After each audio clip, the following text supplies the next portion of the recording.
ഈശോ മിശിഹായ്ക്ക് സ്തുതിയായിരിക്കട്ടെ.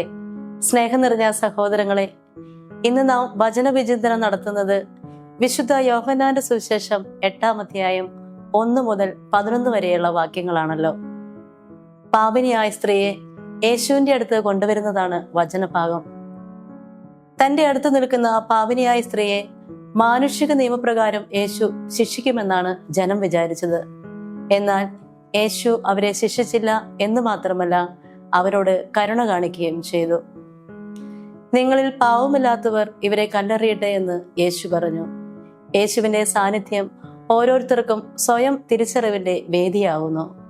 അങ്ങനെ തങ്ങളും പാപികളാണ് എന്ന അവബോധത്താൽ ഓരോരുത്തരും തിരിച്ചുപോയി എന്നാണ് വചനം പഠിപ്പിക്കുന്നത്. മാനുഷിക നിയമങ്ങൾ ദൈവിക നിയമത്താൽ ഇല്ലാതാക്കുന്നതാണ് ഇവിടെ നമുക്ക് കാണുവാൻ സാധിക്കുന്നത്.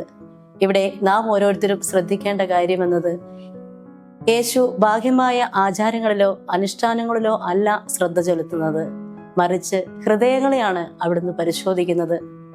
മറ്റൊരാളെ വിധിക്കാൻ നമുക്കൊരിക്കലും അവകാശമില്ല. കാരണം മറ്റൊരാളുടെ ഹൃദയ വിചാരങ്ങൾ അറിയാൻ നമുക്ക് സാധിക്കുകയില്ല. അത് ദൈവത്തിന് മാത്രമാണ് സാധിക്കുകയുള്ളൂ. അതുകൊണ്ട് ദൈവം ക്ഷമിച്ചെടുത്ത് നാം ക്ഷമ നൽകാതിരിക്കുന്നത് കൊണ്ട് യാതൊരു പ്രയോജനവുമില്ല. എല്ലാവരിലും യേശുവിന്റെ സാന്നിധ്യം തിരിച്ചറിഞ്ഞ് ജീവിക്കുവാൻ നമുക്ക് സാധിക്കട്ടെ എന്ന പ്രാർത്ഥനയോടെ നിർത്തുന്നു. ദൈവം എല്ലാവരെയും സമർത്ഥമായി അനുഗ്രഹിക്കട്ടെ. ഈശോയുടെ തിരുരക്തമേ, ഞങ്ങളെ കഴുകി വിശുദ്ധീകരിക്കണമേ.